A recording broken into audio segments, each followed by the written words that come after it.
House gutted to fire in Didambra village.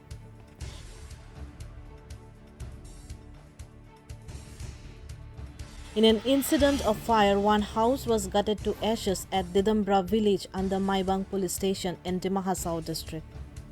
As per sources, the house belonged to Kotolal Bodo that caught fire due to LPG gas blast due to leakage on Monday morning.